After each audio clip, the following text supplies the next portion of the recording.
Greetings everybody and welcome to Madrid Ball. I hope you all are safe and sound, and I hope you all have a bright smile on your faces, Madridistas, because we have done it. We have got our midweek dose of positivity, we have booked our place in the Champions League finals, and we are just 3 games away now. Real Madrid have shown grit, they have shown determination, they have shown the ability to soak up all the pressure when Liverpool were having a go at us, and in the end we all can say it was a defensive masterclass by Real Madrid. And yes, it wasn't pretty, we would have liked goals, especially after we saw that the Liverpool fanboys showing lack of respect to Real Madrid. They attacked the team bus, broke a window in the process, and after hearing all of that, we were absolutely furious. We all wanted our players to humiliate Liverpool, but of course, none of that matters in the end. The aggregate scoreline 3-1, that matters over here. They tried to take our bus down, but we parked the bus in front of the Liverpool attack, and it was all smiles for the men in white as the referee blew the whistle. So in this video, we will be doing the post-match analysis of Liverpool versus Real Madrid. We will be discussing the important happenings of the game, so let's get started. Let's start by having a look at the lineup. There was Courtois in goal, we had the back four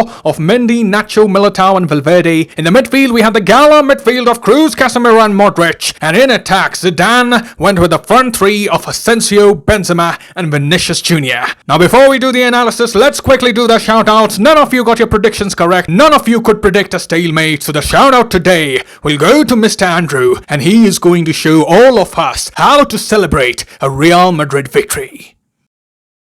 I mean, I would be celebrating right now, but the weather ruined it. Psych! Vamos! Semi-final! Yeah! Man City and PSG were coming for you. And that's the way to go. Nice work there, Mr. Andrew. But moving on to our discussion on the lineup. Now, we all had our doubts about who was going to replace Vasquez in the lineup. That was the big conundrum Zidane had. And yes, Odriozola looked like the obvious option. But we could all understand why Zidane refrained from starting Odriozola in the match. Valverde was given the nod here to play in that position. He was given the defensive responsibilities. And we could see right from the get-go, Liverpool were constantly targeting Fede Valverde. And to tell the truth, Valverde did lose a few battles against Mane.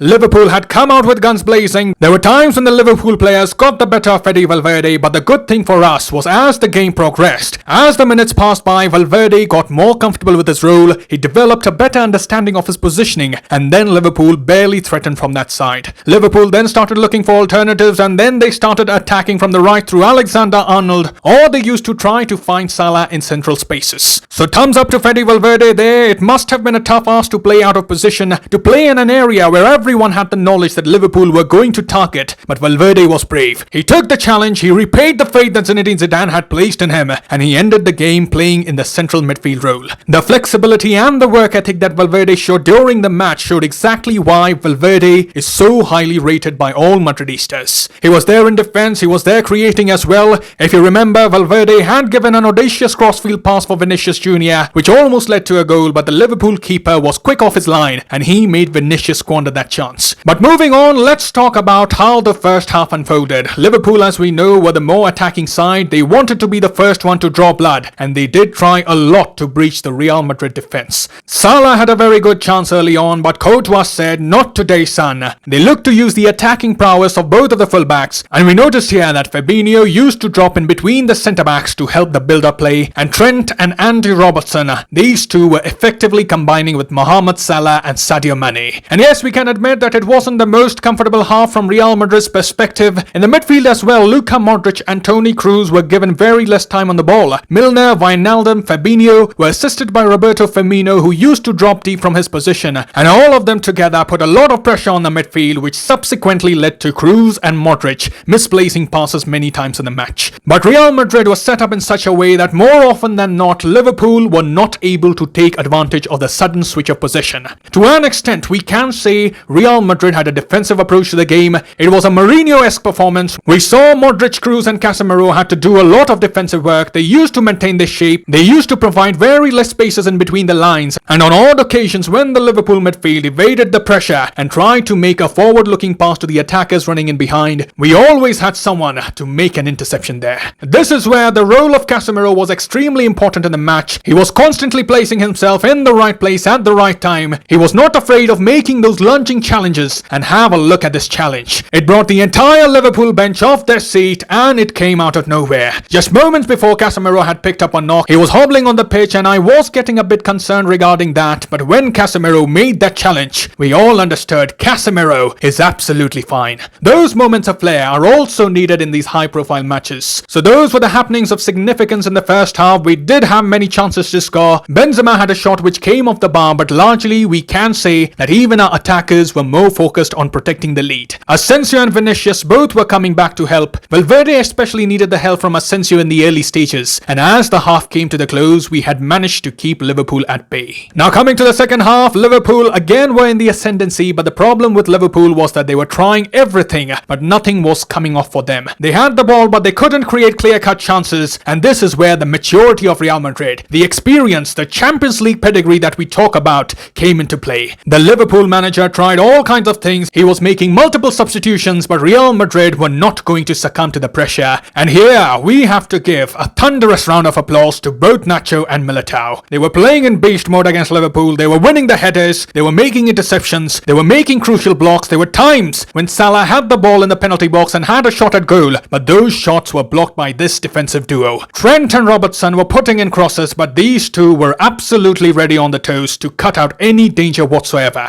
Have a look at the stats here. Militao had 7 clearances, 3 block shots, 2 successful tackles, and there was an instance where Mane had tried to use his pace to go past Militao, but Militao was just too good for him. And talking about Nacho, he had 11 clearances, 3 interceptions, and he won 6 duels. So from these stats, you can understand how good they were. They were flying in the match at times, and I was very pleased with their performance. Militao has put up some strong performances in the absence of Varane. Just a few weeks back, we were wondering what the future holds for Militao because he wasn't getting any game time. But every adversity provides an opportunity, and we can say Militao has taken that opportunity with both hands. He was calm under pressure, he looked comfortable with the ball, and Nacho Fernandez, this man has Madridismo in every drop of blood in his body. We all are very happy with the way he has played of late, and in my opinion, he deserves a contract extension. He has stayed with us for so long, and he has been an excellent servant for the club. And last but not the least, ZInedine ZIdane, the way he is going, the way he has turned the season around, shows what a great thinker of the game he is. In the past few games, we have seen different tactics from Zidane. Sometimes we see free-flowing football, sometimes we see counter-attacking football, sometimes we simply see parking the bus. Now some of the changes are intended, some of them are forced, but with all the injuries, with all the absentees, the tactical acumen that he has shown to get the best out of the available players and get good results in crucial matches, that is worthy of praise. He has made the team come together, he has made the boys play intelligently. The way we are seeing out games is much better, and this is a major difference when we compare Real Madrid's game to how we played in the early parts of the season. The team has grown a lot, and the past month has simply been sublime for Real Madrid. So overall, I am very happy with the way the team has responded to criticism. We have got a brilliant result, and now we are just 3 games away from the beautiful Champions League trophy. We have Chelsea up next, and we would be keeping an eye on them, and we will do a tactical analysis as the game approaches near. But now,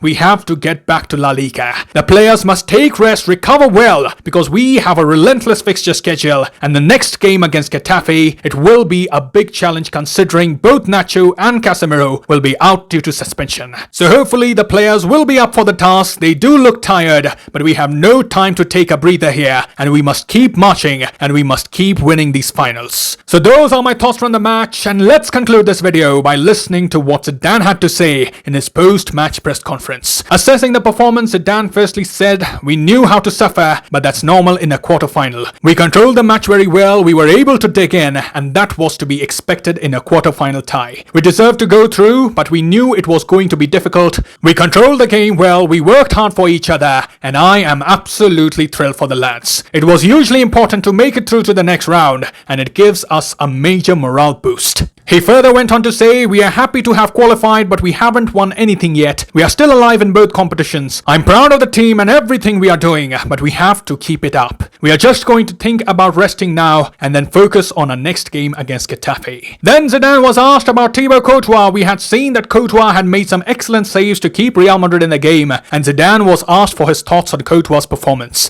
He said, "He's a goalkeeper and he's playing brilliantly. It's so important to have a keeper with that assuredness. It's something he he's always given us, and he's doing a fantastic job. Lastly, Zidane was questioned about the mentality and the character of the players. Zidane responded, "The players always want more and the team always shows the character. When there are difficulties, they are more united and want to step up. We have immense quality, but the key is the character of these players." So those are the thoughts of ZInedine ZIdane, and now the only thing that remains to be done is seeing your thoughts in the comment section below. Let me know what are your thoughts about the performance of the team. How are you feeling after reaching the semi-finals for the first time in 3 years? Write in the comments below. I will see you soon. Till then, take care. Glory to Madrid, and as always, a la Madrid.